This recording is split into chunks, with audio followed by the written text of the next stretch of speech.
to another exciting episode of the Andre the Beast Creighton Show. It's football season, and I'm excited to have in studio by way of Zoom one of the best upcoming running backs in the game. Let me go a little bit deeper. I talked to him for several weeks now, and I mean, he's truly brilliant with his idea, his thought pattern, the way that he sees the future, not only for himself, but for other individuals coming up. I like to call this episode of this podcast, it's more than just inches, because clearly the road that he's traveling for success is hard, just like a running back should be. He knows how to go north, south, east, and west. He knows how to catch the ball, but he knows it takes a lot to get those few inches. So without further ado, I'd like to welcome to the show the one, the only, the next Hall of Fame. I'm already throwing that out there in the running back division, Billy Reagins Jr. What's up, big dog? Good morning. It's a blessing to be here, Mr. Andre. Hey, man. Now we're going to get right down to it. Tell the viewers a little bit about Billy Reagins Jr., because that name just sounds like I don't want him to run in front of me. Yes, sir. I play running back, great competitor on the field. Not only that, I do a lot off the field that we about to get into. But as far as for me, I'm a great positive person. I want to inspire everybody to go out there and show love, keep positive energy, and keep faith. And not only that, just keep chasing their dream. So tell me how football even came into play for you. Give the viewers a little bit of that story. Football came into play when I was little. My mom put me in sports. I was playing basketball and football at the time.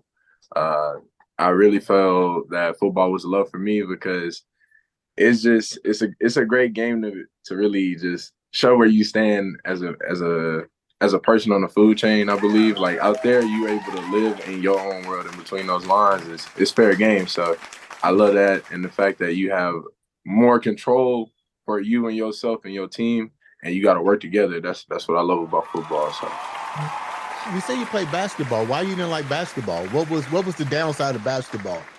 I was 13. We was in the AAU tournament, and it was playing this team from New York, and they was just talking too much for me. And I'm like, man, you lucky we ain't got no helmets, man. They're clacking over here, turning all that sweet stuff around. But I feel ain't nothing wrong with basketball. I felt like the game of football pushed me in that direction, in that era more, and was able to really just show me in a way that I wanted to see myself. So you played football, high school football. What high school did you attend?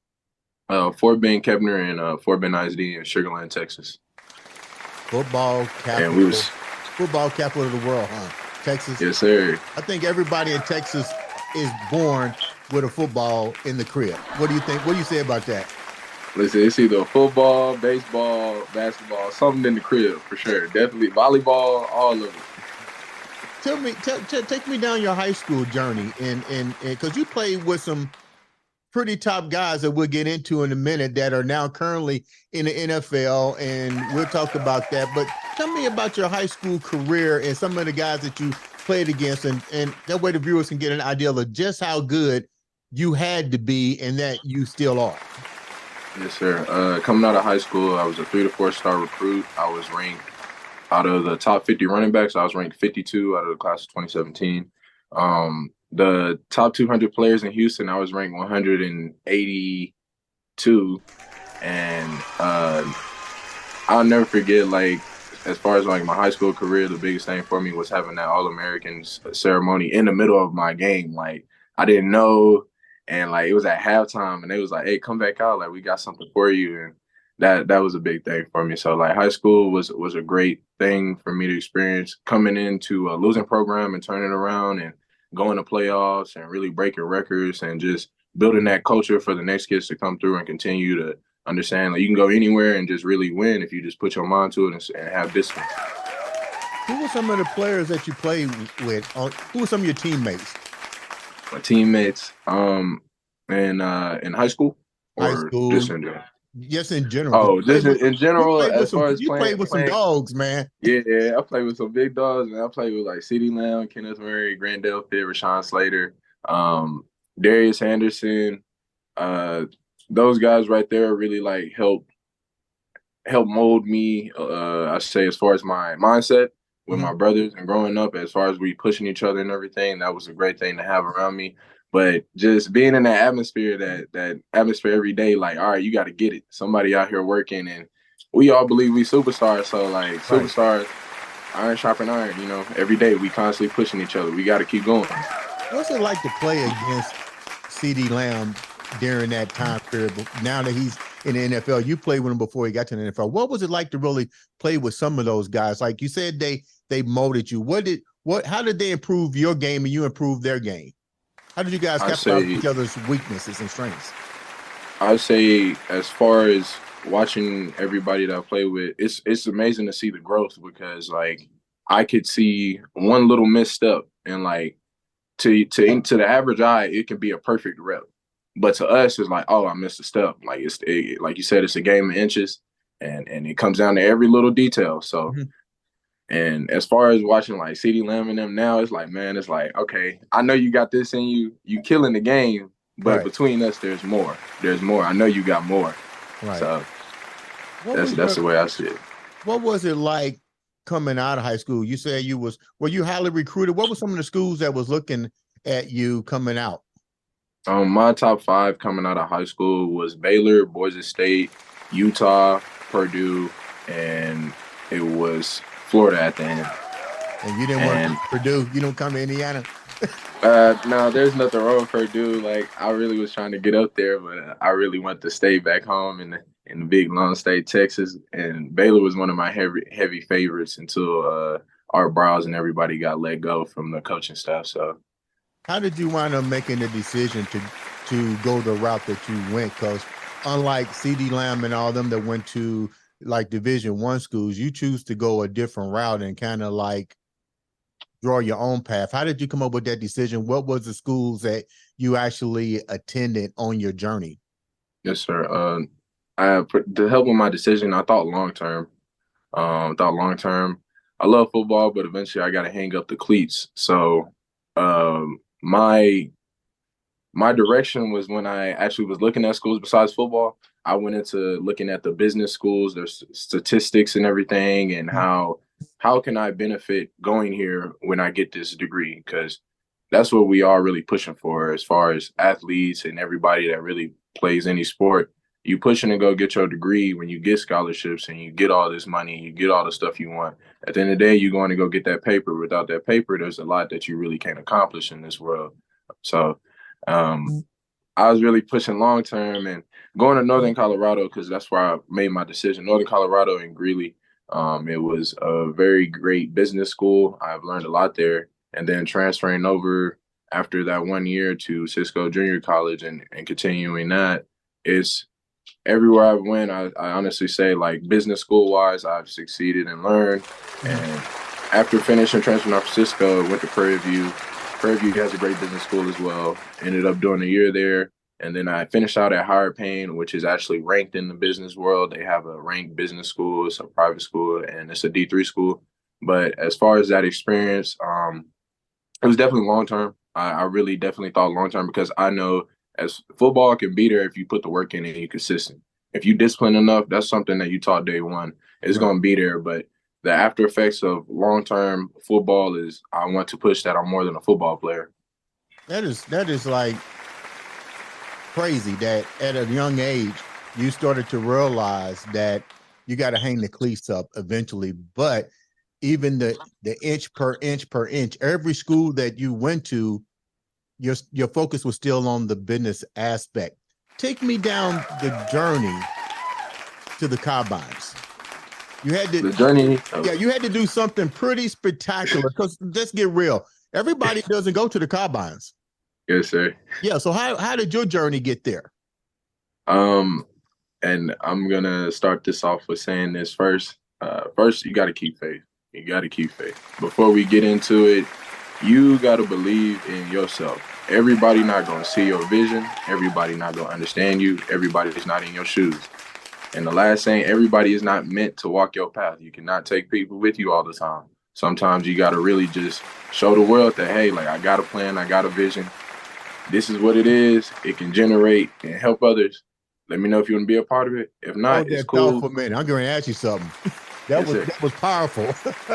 How many people? How many friends? Because you're young. I mean, we Yes, young sir. groups. I was young. We like to have a lot of people around. That's how we usually classify ourselves. How many people, just numbers, have you actually had to shake that tree and let them say, "I gotta let you go, dog"? Uh, Even though this at a young age is, and when you have that mindset of really being disciplined and consistent, you really tend to you're gonna leave a lot of people behind, and it's not.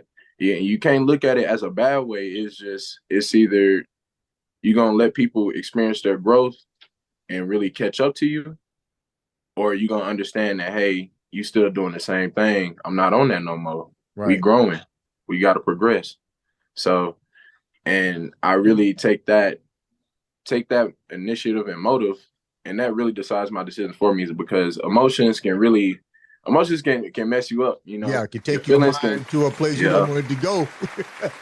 So, and I really take it as far as that because as we all want to grow, we all want to see growth, we all want to be the best version of ourselves, and I feel like if I can't help you push you to be that, or if you don't want to hear it, or you don't see it, I ain't gonna be mad at you. I'm just gonna keep it moving, show my Yeah, love, yeah.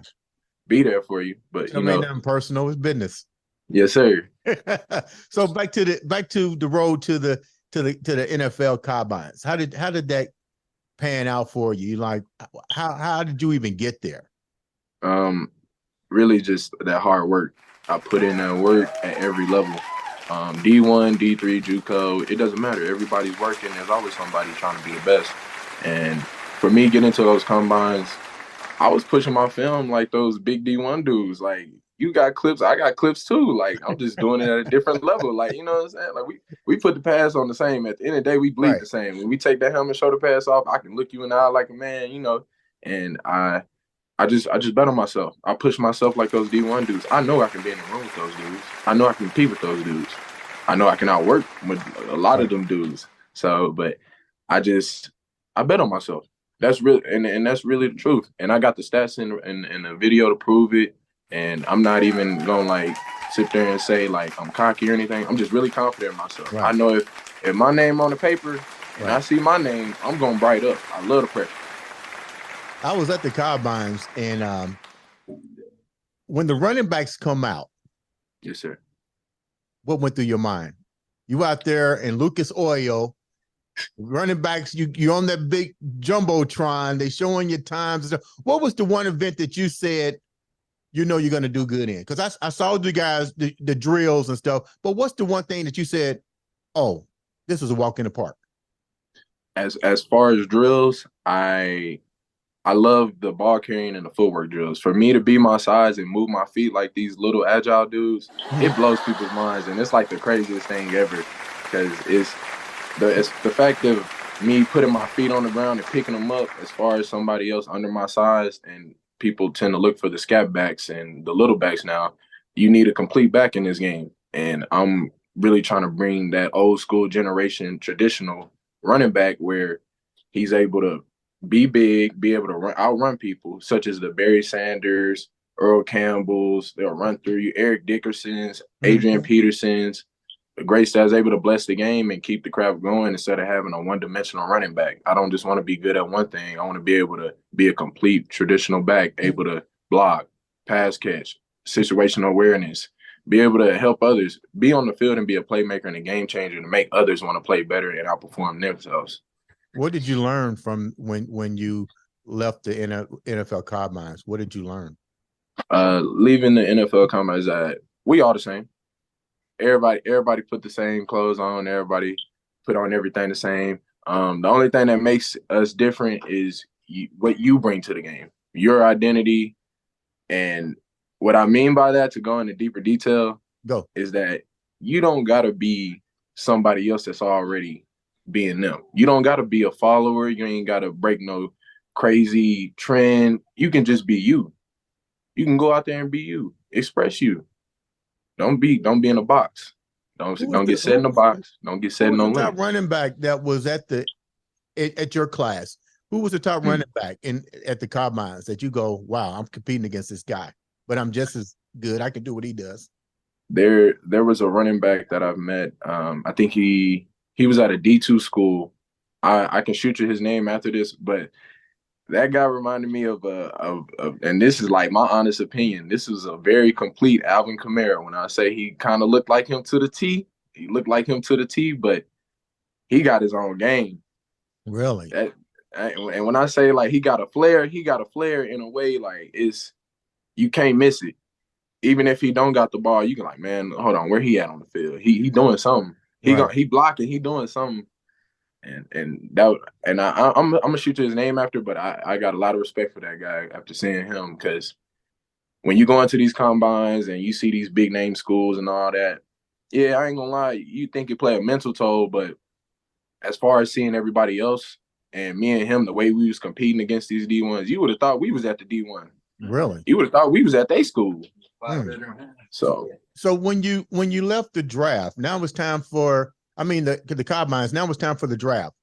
mm, What was it like for you? The draft was as far coming as the up. You went draft, to the combines. You felt you had a well. You let's get real. Not everybody has a good combine, but you had yes, a good sir. one. What happens now for you? As far as after the combine is really stay ready, so you ain't got to get ready.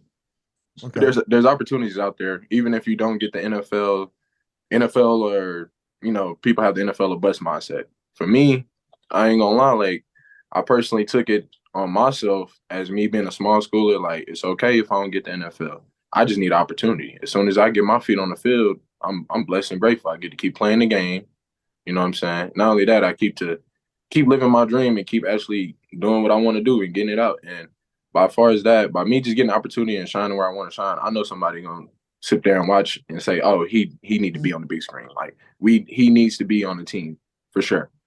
Every When level you he's touched, he's just working hard. He outworking everybody. when the draft started and Yes, you sir. just got done with the combines and the draft got started, did you see your name pop up on anybody's board at all when they were showing running backs? Did your name pop up on there like, hey, you need to look at this guy? This guy had a great combine. I know he came out of a small school. Like, what's that like? As far as like for the small schoolers, and I'm gonna say this, like it's kind of you want to see your name on the big screen, like you want to see all that. And these this and the small schoolers know like we kind of have to like prep ourselves, going into this mindset. But as far as that is, it's really just you being appreciative of watching everybody dreams come true, and it's like it's just a blessing to see others get their chance. And I feel watching that, it was like, man, we all just want to achieve something great. We all just want to be able to live our dream to the highest and the fullest. And watching that, and like I have like seen my name pop up on some teams' radars, which gave me that extra confidence boost. Right. But I'm really, and this is just like my mentality because I love the game of football. And don't get me wrong, as much as I seem like a nice person, I am a competitor. Right. I'm really seeing everybody as competition. I'm Really? seeing everybody that got chose over me, and like not in a bad way. It's just like that's where I want to be. So yeah, I see them living their dream. I'm a clap salute, but I'm still striving to be there. Like I want to be there. So to me, I'm glad they got the opportunity, but I got a hit list. Like I gotta put my name out there. So, and Well, that's just with all respect. you did get the opportunity. You're now just signed with Yes, a sir. professional team. Tell me what's that like? It may not be the NFL, but you know what? Still It's signed. that inch. It's that inch. Yeah. So what was that like to finally at least get a call to get your dream to do what you just said, get your foot on the field? I was excited. I ain't gonna lie. I bragged about it like I was going to the NFL. Like I'm a pro football player. You can't Yeah. I can't you can't just walk around and say, oh, I'm a pro football player, like and really say, hey, look, I got proof. I'm a pro football player for real. So as far as for me, I celebrated like I was going to the NFL regardless. That's a dream come true. Pro football. Like and I want everybody to understand, like, if it has a professional level, I don't care if it ain't the best of the best. You are a professional athlete or you're a professional at something. Like you accomplish something throughout the day. You got to be able to take your small wins and just stack them up when you get your big wins. To Who did me, you I ain't gonna sign lie. with? Who did you sign with? I signed with the Tulsa Oilers in Oklahoma. So we play in the IFL, which is one of the highest indoor football leagues in the spring. We are also connected with the XFL now, and the XFL and USFL are merging. So that it just generates more opportunities for small schools, like small school kids like me, people that deserve opportunities that just got overlooked and really have the game and want to keep going. And it provides year-round football, which is a game changer. But Yeah. that's the business side, and we gonna keep that on. What number did they give you? I haven't got to. I got to choose the two numbers that I want to get, but I'm going for one or two. Really? So tell me, what are they getting since they drafted you, since they signed you? What kind? I know they're getting a great young man whose head's on straight. I can see the love for the game. Your history shows that. What are they getting with you right now? They just put an investment. What are they getting for you? Honestly, I at this point in my career, I feel coming after my off my rookie season, Mhm. I finished top 5 in all-purpose yards behind nothing but quarterbacks, and I was like, man, like he touched the ball every play. But then at the same time, I can't make excuses for myself. So coming into this lead and them taking a chance on me, I'm really finna just come out here and be at a level that I want to be at. And they really getting a dog. They really getting a certified dog. Like I want you to see me on the field and just Yeah, look at me like, nah, he mean business. Like if you don't come with it, he gonna mess you up. Just straight up. 1,000-yard season. Guarantee it. The work I've been putting in, guarantee it. Okay. Then my next question is, what do you consider the best back? What makes a true running back? We see tons of them in the Hall of Fame. We see Emmitt Smith. We see the great late Jim Brown. We see the great Eric Dickerson. We see Marcus Dupree. We see all these. Oh, Marcus Dupree, Yeah, he's a beast. Adrian Peterson. I mean, we see Billy Sims. We see a whole array of Tony Dorsett, great running backs. To you, what makes an Earl Campbell? I gotta leave. I cannot leave Earl Campbell out. What, in your opinion, what makes a good back? To me, what makes a good back and what I've learned over the years is, and this is like as real as I can be, yes, you have to be the game changer with the football, but you got to be able to produce without the football. Okay. If a defensive coordinator can say, "Oh, he's not getting the ball, he's dead in the play," you lost. You just lost the play. Now it's 10 versus 11. You know, and as a running back, what I mean by you got to be able to do your job without the ball. If you carry out your fakes, you get your blocks, you catch the ball, no matter what, in a defensive scheme, you got to be noted. You got to be accounted for. And we can go back and watch several games this year for these past years. Most backs they're definitely game changers and versatiles, but if you pay attention, most defensive coordinators don't even like really scheme up the running back. Really? Especially in pass, because due to the fact that, okay, your check down's there, but I'm not gonna lie, some of the running backs understand them check downs be plays where you catch the ball, you got at least 5-6 yards of space. Mm-hmm. You gotta make a play. It'd be clutch moments. And as far as being a complete back, it's what you can do without the football to me, because it's good to be a great game changer, but what you gonna do when they got the film on you? They got 9 in the box. Yeah, you getting them yards, but you gotta win the game. It's not just about you, and that's the thing. Like as a running back, you gotta forget that mindset. You gotta forget it's about me. It's about the team. Because yeah, you get the gritty yards, the 3rd and 2s, but they got 8 or 9 in the box. I'm not finna if I know my receivers, and I ain't gonna lie, every team I play with, I've been like every receiver, I'm they on the field with me, so I'm trusting in my guy. If I see a one-on-one with my receiver and I got 8 or 9 in the box trying to tackle me and we not throwing it up, Right. I'm wrong. Right. You know what I'm saying? Ain't nothing wrong with running through everybody every play. But if we can hurry up and light the scoreboard up, and now you got to spread. Now you got to rechange your defense. Now you got to go back. You got to drop everybody back and let that open up. Give me your top 5 running backs that you kind of bring a little bit of their flair into your game. My top 5 running backs. Number 1, you got to start off, and I ain't gonna lie, like Eric Dickerson, like man, that guy for his size. Oh man, I'm not gonna lie, like that film is crazy. Then we're going Earl Campbell, of course. Earl Campbell, I love the Oilers, man. He used to come through. If for me, Earl Campbell's film is look, lowest man wins. And if you relentless and you go north and south. Yeah. North and south. People hate north and south. Yeah. You can't if you hit somebody in the mouth, like Marshawn Lynch said, you keep hitting somebody in the mouth, as a period of time, they're gonna sit there and say, man, I'm tired of getting hit in the mouth. Let me stop. Right. So and number 3, I ain't gonna I love Derrick Henry. I ain't gonna lie. Derrick Henry was like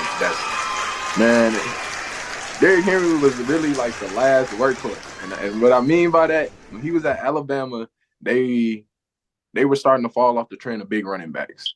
Because I used to keep up with all the big running backs because I'll never forget, like, I got a letter from the University of Oregon, and I still had this letter, and it pissed me off. They said I was too tall to play running back. Everything looked good. They said I was just too big. And I said, huh?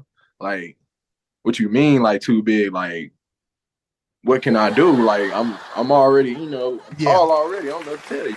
So I took that, and that's one thing, like, I'll just never let go. As far as being a big back, I'm trying to change the game. I'm trying to dominate. Okay. So, and we going with Derrick Henry. Then I'll finish off with for just this year's, because I like this new generation.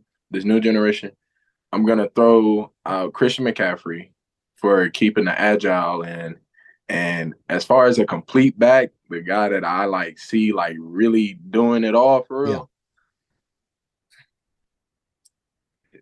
He on the Ravens is Gus Edwards. He a sleeper, but if you go and look at Gus stats, really, Gus is let me see. Gus is like a Tony Parker. Really? You know about him. He there. He just consistent, and he going about his day. Really? If you look at the Ravens, you call him a sleeper. Man, Gus. I'll put Gus in my top 5 due to the fact that like he understands that he may not be that star, but his role is so important to the Ravens offense. Right. So, what do you think what do you think about Marshawn Lynch? Oh, that's my guy. He sets the trend for being aggressive at running back. Most running backs are calm and like, oh yeah, shout out to Marshawn is like, look, me and my O-line come through here. We finna beat you up. Whatever you got, we don't care. And we going home. Yeah. You ain't gotta like it, you ain't gotta love us, but you gonna respect us. Straight up. I'm gonna ask you a question. Straight up. Straight up. Yes, sir. You get the opportunity. I'm interviewing. You're getting an opportunity. Yes, sir. To play for the NFL. You get one choice. One choice and one choice only. Yes, sir. What team are you going to? And not only that, okay. Why that team and what would you bring to that team? Can I do 3? Can I do 3? Oh, hell no. Okay. You ain't getting 3 choices. All right. Well, you. All right, no. Okay, I give you 3. But the number 1 team has to be the last. So start. Yeah. Okay. My number 1 team got to be last. Yeah. Okay. So first, I'm gonna start off with I'm definitely starting off with the Texans. I like the Texans' young core due to the fact that offense-wise, Tank Dell, Nico Collins, C.J. Stroud, Damian Pierce. That core, and they got Schultz, the old Cowboys tight end. They traded for him. They really just need O-line. I like the young core. I like the way they play. I feel like I can go in and definitely provide that power inside zone game. And not only that, just open up the offense a little bit more to help Tank Dell and Nico get them one-on-one situations, which is you don't want Tank Dell one-on-one. And their defense is stellar. Them young boys. Oh, yeah. I'm really going against Jalen Peace. Will Anderson. You got Stringley. I mean, that defense is stellar. So I can see you going there really making a game changer in that backfield for them. What's the second? I'm a Raven fan, so I got to pick my team. I ain't gonna never forget my Ravens. So I love my Ravens. That's my AFC team. I love my Ravens. So I'm gonna go with the Ravens because they good right now. They don't need no running back for real, but I go in and definitely help produce and help play my role. But my top team, oh man, got to put that star on my head. You know what I'm saying? I need the Dallas Cowboys. Like that's all they need. They just need the big running back to complete the system. Everything else. If I really had the opportunity to go to Dallas Cowboys, playing along Dak and being back with CD, really being in that backfield with Tony Pollard and them, I definitely feel like I'll learn and I'll be able to really come in for those big situations as far as replacing Zeke in those big third down situations where you really got to go. You got to go through somebody. Like you're gonna have to go through somebody. So I could definitely go to Dallas Cowboys. I'm a Cowboy fan. So what? This is like off script anyway. What was your take when Zeke wasn't no longer a Cowboy? Like from a football standpoint, what went through your mind? You played the position, you're running back. I love Zeke. What went through your head? Zeke is one of the pioneers of the next generation of backs. And for him to leave the Cowboys is almost like taking the milk out of your cereal. Yeah, like it hurt. That one hurt. I ain't gonna lie. Zeke was still averaging 6-7 yards a carry. And just because the plays didn't look good, people wasn't really paying attention to the stats. They weren't paying attention to the situations that he was in. It's 3rd and 6. You playing against the Eagles. They on a roll. He popped for 22. And the fact that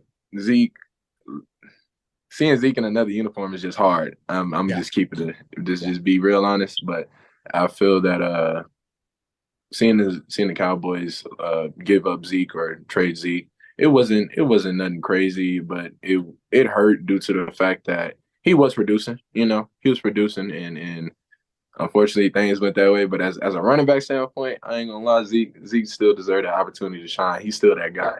He's still a game changer, and he gonna get his chance. He gonna get a chance.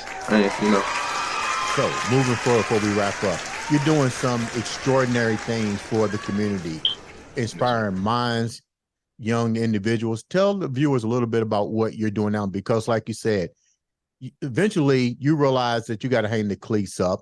You're a professional football player, call it what it is, but you're doing more outside of the lines of football, inch by inch. Tell the viewers a little bit of what you're doing with your camp and your clothing line. Yes, sir.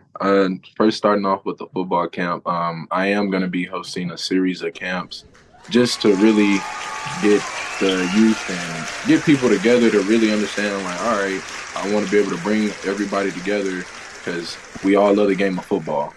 And I want to be able to educate to the kids that I'm going to have programs out there for like after school, such as, careers, like, something that they want to learn after coming through the camp and learning. I want to be able to teach life skills. I want to be able to teach them about life. Like, yeah, this is a great sport, but at the same time, I want to show you how you can translate your mindset, your mentality, your discipline, your consistency. You could translate this to life and really make it what you want.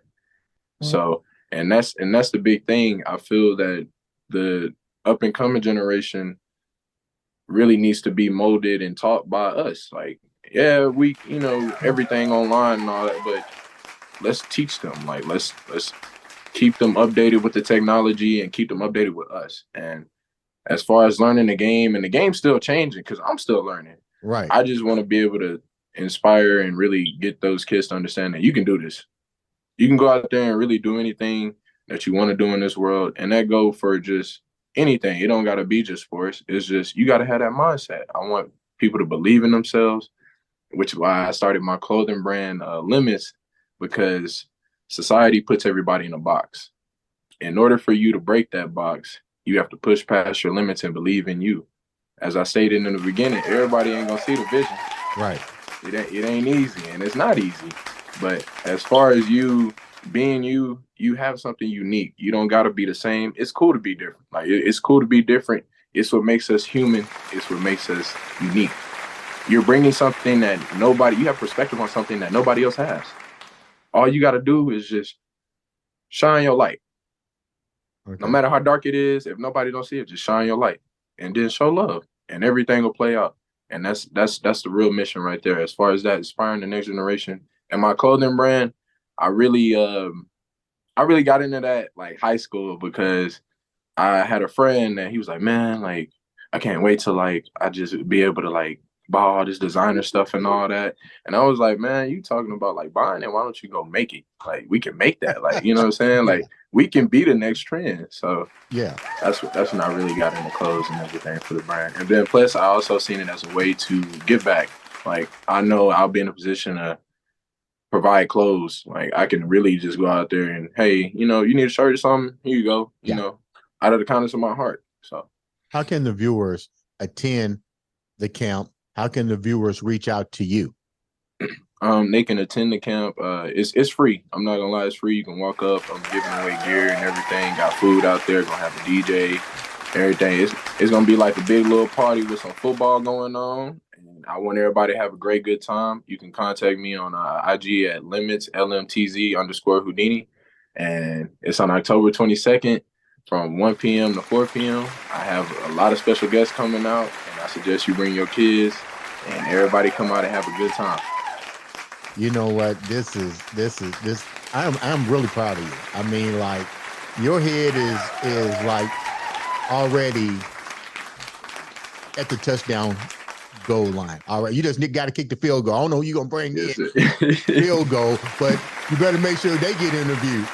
With that said, I'm proud of you, guy. I'm one of your biggest supporters.